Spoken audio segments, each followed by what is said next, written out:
Am I the asshole for telling my mom that she can't tell me how to raise my kids because she was a failure as a mother?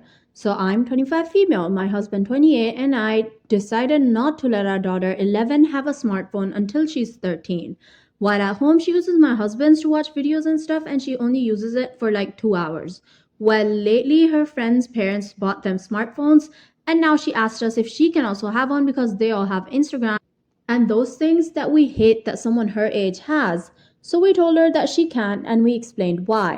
Of course, she ignored everything we told her and she was very sad because obviously she wants one. And she literally cried in her room for hours. And my mom, 46, was at my house when that happened and she started telling me that I wasn't doing the right thing. I told her I was just trying to protect her from that side of the world. You know, the fake beauty standards of social media, the predators, and the list goes on. And she said, but she's almost a teenager, she needs to have her fun with her friends. And I ignored her because she clearly missed the point of what I said and I didn't want to fight. But she kept pushing. She called me an oppressor for not letting my daughter own a stupid phone. And I told her that I wasn't an oppressor, that I was just trying to be the kind of mother that she could never be to me. She asked me what I was talking about like she didn't already know, and I told her that she failed as a mother and that she has no right to tell me how to raise my kids. That if she had known how to raise kids properly, I wouldn't have an 11-year-old right now. She told me that I was being a horrible mother for regretting having my kid, and I told her that she should stop playing the victim, that she is nobody to tell me that I'm a horrible mother because she was one too. She then started crying and saying that she helped me when I got pregnant with my daughter and that a horrible mother would not have done that.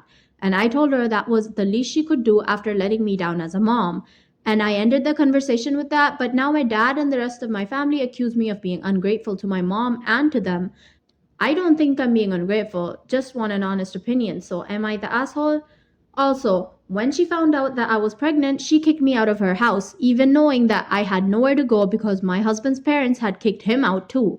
She only decided to help me and apologize when I begged her to help me because I was really sick. I had 8G, but I didn't know since I didn't have any parental control. I couldn't afford that. I was weighing 85 pounds at the time and I was 5'6", so I was way underweight. That pregnancy almost cost me my life, but she didn't care. She just wanted me to keep the baby. She told me that I should keep the baby or otherwise I wouldn't have a place to stay because she wouldn't let me live in her house. So I kept my daughter because I had already been kicked out of her house when she found out I was pregnant and it was hell. And I didn't want to live like that again. I never wanted to be a mom at 14. She just forced me no matter how much it hurt me being pregnant. And that's why I think she's a failure as a mother. Here's what the people had to say. I think you're not the asshole. 14-year-olds with good parents aren't forced to go through pregnancy and raise a child by their parents. OP was. Her mom is a terrible mother and it sounds like this was OP's final straw. Here's what someone else said. Actually, occasionally even good parents have bad kids or the kids that make stupid decisions. Here's what someone else said. I had good parents. There's no teenage pregnancies in our family. But I know I was 11 years old. I wanted to sleep with a boy. There wasn't a specific boy at the time. I just wanted to sleep with somebody who loved me.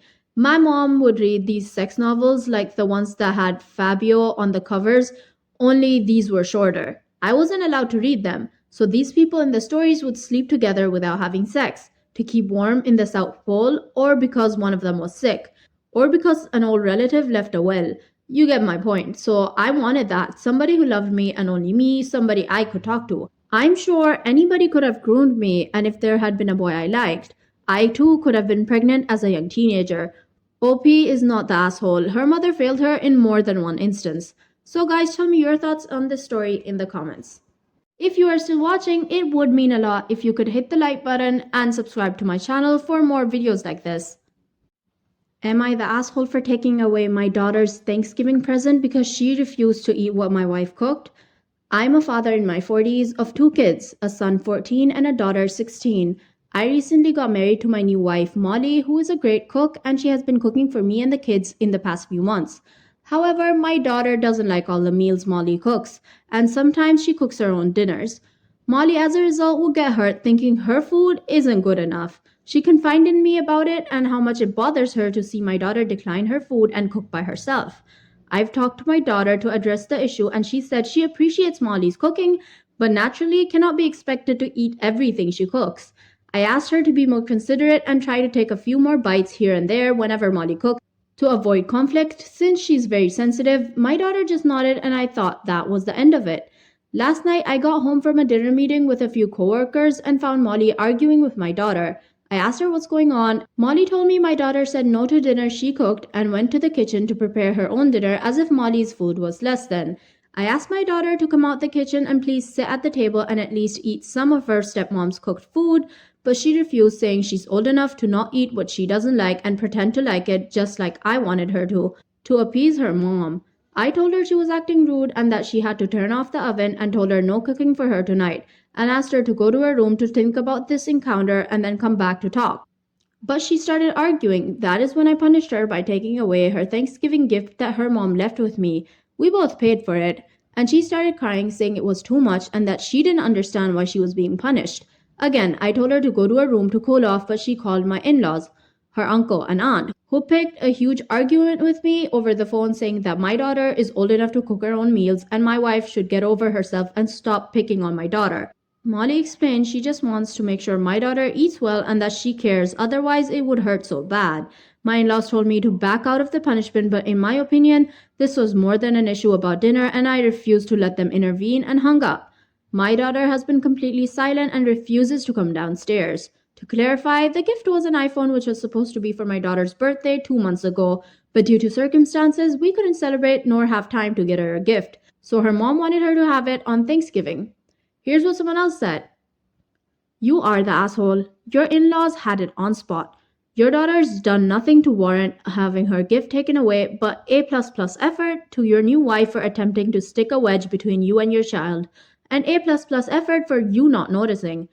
And this gift is her birthday gift, and that you didn't give her on her actual birthday. Oh, you are the asshole. Here's what someone else said. And you punish your daughter by taking away a present from her mom. At every turn, OP made the worst choice possible. You are the asshole. A gift that would likely allow this girl to contact their mom while with OP. Here's what someone else said. Well, she called her aunt and uncle, so she clearly has other forms of communication. However, with literally everything else, he is absolutely 100% the asshole. Someone else said, how is the 16-year-old the most mature member of this family? So guys, tell me your thoughts on this story in the comments. Am I the asshole for not allowing my dad to borrow my car, making my mom take the train home from the airport? I've had my driver's license since I was 16, and back then my parents allowed me to use their car when they weren't using it. A few years later, when I turned 18, my parents got a new car which they traded in for their old one. And suddenly my parents said that they won't allow me to use their car anymore despite my perfect driving record, which I have still today, because it's a new car. Well, it's their car, so oh well. Fast forward to 6 months ago, I'm now 23 and bought my own car which I pay gas, insurance, and everything else for. However, I stopped using it to go to work since a new train station opened up a month ago within 5 minutes walking distance of my house. I like taking the train much more than being stuck in Seattle traffic and finding parking downtown. My parents refuse to use it because they think they're too good for it. Yesterday, my parents' car had some issues and needed to be taken in for repair. My dad asked me if he could use my car to pick up my mom from the airport while I'm at work today. I said no. I pointed out that I cannot allow him to borrow my car while he prohibits me from borrowing his. My dad told me that he didn't want to pay for an expensive Uber ride, so I suggested that my mom take the train home. After all, you aren't too good to use the train if you aren't willing to pay expensive Uber rides. He eventually accepted and my mom took the train home. In case anybody asks, I do live with my parents and do not pay them any rent. When I'm not at work, I spend a lot of time taking care of my elderly grandmother who also lives with us, so they're not in any position to kick me out unless they are willing to accept that it would negatively impact my grandmother as well as themselves. I am financially able to move out, but in the meantime, I'm saving my money. Here's what the people had to say. Yes, you petty asshole, you are one. It could have cost you nothing to lend your car to your dad so your mom could get home. By contrast, it could have cost your parents quite a lot if a teenager had an accident with a new car, which is statistically more likely than a more experienced driver regardless of your driving record. Everyone has a perfect driving record right up until they don't. Here's what someone else said. Yes, you live with them rent-free and live off their income while you save your money, so it's only respectful to lend them your car for a short ride home. You didn't have a concrete reason to oppose it, you just wanted to get back at them for the time they prohibited you from driving their car. So my boyfriend of 5 months cheated on me like multiple times. First couple of months of the relationship, I told myself not to get too attached for this same reason. He told me he was different and not all men are shitty. My last relationship ended because my ex was cheating on me after 3 years. At least he had the decency to tell me in person. I caught this last guy because luckily some of my friends saw him on Hinge weeks ago. He told me he was just checking notifications, and I caught him again on Bumble this week. Just sucks, and I'm really sad. Hard to get excited about another relationship when I have to feel so guarded due to men letting me down in the past. Does anyone not cheat anymore? Okay, guys, that is all we have for today. If you did enjoy the video, make sure you leave a thumbs up as it really does help my channel a lot. And comment down below your thoughts or your favorite parts of the story.